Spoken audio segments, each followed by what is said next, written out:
रहीम अस्सलाम वालेकुम नाज़रीन, मैं काजी बिलाल हूँ और आप मेरा यूट्यूब चैनल देख रहे हैं। इमरान खान को एक और केस में भी 14 साल की सज़ा हो गई, तोशा खाना केस में, जिसको कोई केस ही नहीं कहा जा रहा था।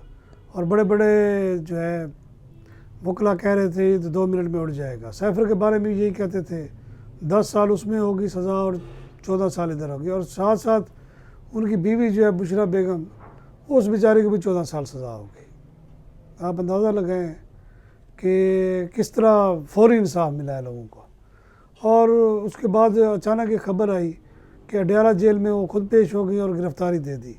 हालांकि बड़े बड़े लोग कह रहे थे कि इमरान खान को सज़ा होते ही बेगम बुशरा जो है वो भी जनाब प्रेस कॉन्फ्रेंस करेगी और इससे जान छुड़ा लेगी। बहरहाल उसने वफा की हद कर दी और अपने मजाजी खुदा का साथ ना छोड़ा। जो ये लोग बातें कर रहे थे कि जनाब जैसे ही इमरान खान को ज़वाल होगा ये इसको छोड़ के भाग जाएगी, वो कम अज़ कम उन्होंने जो है ना वो उसको जो है ना इन्होंने कम अज़ कम गलत साबित कर दिया है। अब दूसरी जानिब वो उनको जनाब फौरी तौर पर अडयाला जेल में रखा गया, मेडिकल वगैरह किया गया जो एक फार्मेलिटी है। उसके बाद पता चला कि बनी गाला में उनको मुंतकिल कर दिया गया और वहाँ जो है वो सब जेल करार दे दिया गया है। यानी कि वो जो जेल में उनको रखना था 14 साल बड़ा अरसा होता है और वो सज़ा उन्होंने खुशी से कबूल की। उन्होंने बाद में हमारे ज़राए तो यही बता रहे हैं कि आखिर उनके भी असर रसूख हैं, तो बतौर जो है खातून अव्वल उनको जो है वो सब जेल में रखा गया। अब हमारे ज़रा ये भी कह रहे हैं कि शायद चंद दिनों में खान साहब को भी वहाँ सब जेल में बना दिया जाए, उनको वहाँ रख लिया जाए। ये रूमर्स हैं। शाह महमूद कुरैशी जो है वो भी इमरान खान के साथ जो है ना सज़ा भुगतने में साथ साथ होंगे। अब फ़र्द जुर्म लगनी है चौधरी परवेज़ इलाही पर, वो जो 14 फरवरी को लगेगी। यानी कि इंतखाबात में तो उनका सफाया कर दिया गया है, PTI ख़त्म। अब जुल्म ये हो रहा है कि इंतखाबात के लिए माहौल आप देखें।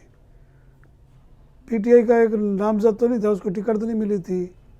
ज़ेब नामी नौजवान, दिल खून के आंसू होता है उसके देख के, लाश खून में लथपथ पड़ी थी और उसको किसी ने मार दिया जनाब। उसके बाद बलूचिस्तान में 6 धमाके हो चुके हैं, कोयटा समेत।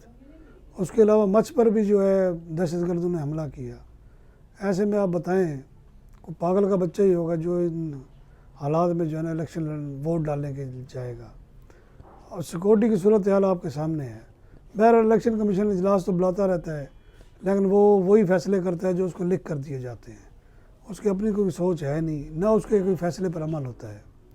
अभी इमरान खान पर दूसरी तरफ इमरान खान को आप देख लें, वो इस फैसले के बाद बड़ा वो एक ख़तरा था जनाब के लोग बाहर निकलेंगे, ये होगा।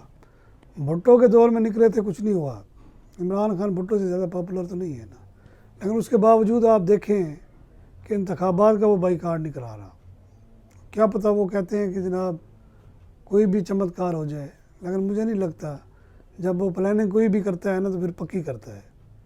बहरहाल इस वक्त जो सियासी सूरत हाल है उसमें तशद्दुद भी आ चुका है और कराची में भी हंगामे हो चुके हैं, लाहौर में भी होने का ख़दशा है। और सिक्योरिटी फोर्सेस, ख़ास तौर पर सिक्योरिटी फोर्सेस में पुलिस वगैरह की तो बात करता ही नहीं हूँ।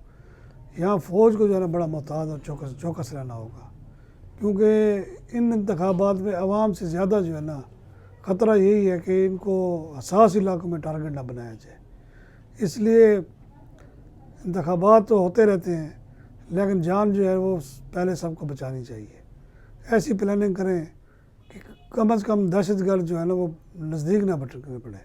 और जिस तरह बलूचिस्तान में ये दहशतगर्दी भारत करवा रहा है या अफ़गानिस्तान करवा रहा है, इनको रोका जाए पहले। उसके बाद ये जब इनको इनके बंदे पकड़े जाएंगे, मारे जाएंगे, तो हालात खुद ब खुद ठीक हो जाएंगे। सियासत में अब मुख्तसर सी बात वो ये है कि निगरान हुकूमत ने बड़े जुल्म किए हैं इस मुल्क पर, इंतहा के जुल्म किए हैं। जो उसका मैंडेट नहीं था वो भी कर गए। वो उन्होंने ज़राअत से लेकर पेट्रोलियम सेक्टर तक किसी को ना छोड़ा। इवन कि FBR की जनाब रीस्ट्रक्चरिंग, डिजिटलाइजेशन, पता नहीं क्या कुछ करके चले गए, जो उनका मैंडेट ही नहीं था। اس کو اسلام آباد ہائی کو اپنا الیکشن کمیشن نے بھی روکا، سپریم کورٹ نے بھی روکا، لیکن انہوں نے کسی کی نہیں سنی، کیونکہ ان کے پیچھے ایک طاقت تھی۔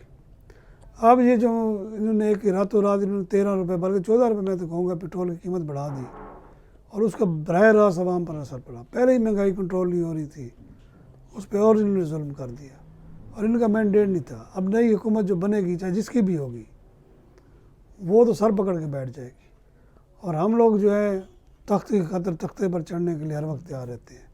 یہ ہماری سوچ ہے، اور اللہ ہمیں اور خاص طور پر ہمارے سیاستدانوں کو عقل دے کہ یہ 100 جوتے بھی کھاتے ہیں اور 100 گنڈے بھی کھاتے ہیں۔